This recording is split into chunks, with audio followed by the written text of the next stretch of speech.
Assalamualaikum warahmatullahi wabarakatuh. Alhamdulillah wassalatu wassalamu ala Rasulillah wa ala alihi washabihi wa man wala ma ba'du. Kaum muslimin dan muslimat peserta grup Dirasat Islamiyah yang semoga senantiasa dirahmati Allah Subhanahu wa taala. Al-mu'allif mengatakan wa syara'itul hadanati sab'un. Perlu diketahui bahwa kewenangan atau hak untuk merawat anak itu perlu diverifikasi tentang kecakapan salah satu kedua orang tua yang akan merawat. Yang pertama, harus dipastikan bahwa orang tua yang merawat itu adalah orang yang berakal sehat. Yang kedua, orang tuanya adalah orang yang merdeka.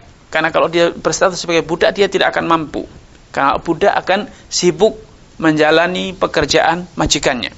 Yang ketiga, agamanya baik.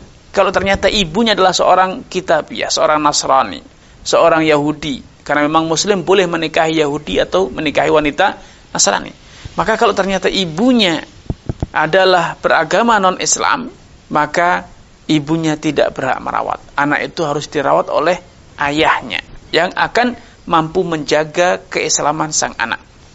Wal iffah, dan orang tuanya, orang tua yang menjaga kehormatan, bukan orang yang selingkuh, bukan orang yang mengumbar auratnya, tapi betul-betul orang tua yang menjaga kehormatan dirinya sebagai seorang muslim.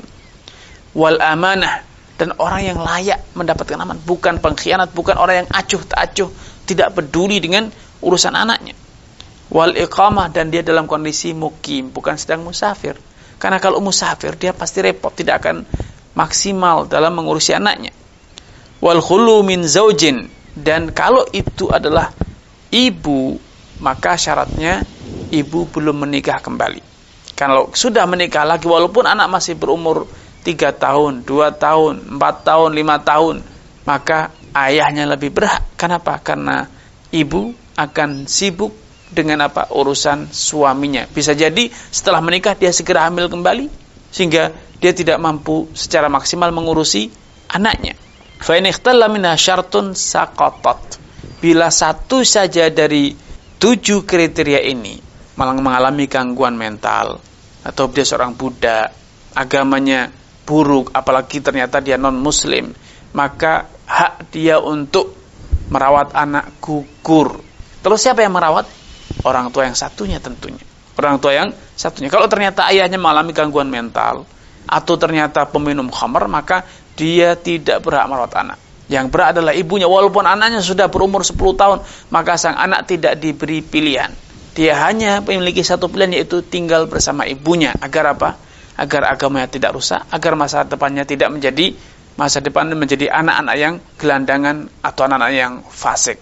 Ini sekelumit tentang hukum hadanah, sehingga kalau terjadi perceraian, maka ketentuan hadanah ini harus dijalankan, karena ini berkaitan dengan hak. Dan ini membuktikan bahwa hubungan pernikahan itu tidak akan berakhir secara tuntas selama mereka masih memiliki anak keturunan dari pernikahan itu. Karena anak keturunan akan menjadikan mereka terus berinteraksi. Mereka berkewajiban untuk tolong-menolong. Ayah mencukupi secara materi, ibu mendidik secara keilmuan, akhlak, perilaku, dan yang lainnya. Dengan demikian, tema kita Baiti Jannati kita akhiri sampai di sesi ini. Kurang lebihnya saya mohon maaf. Billahi taufiq wal hidayah. Wassalamualaikum warahmatullahi wabarakatuh.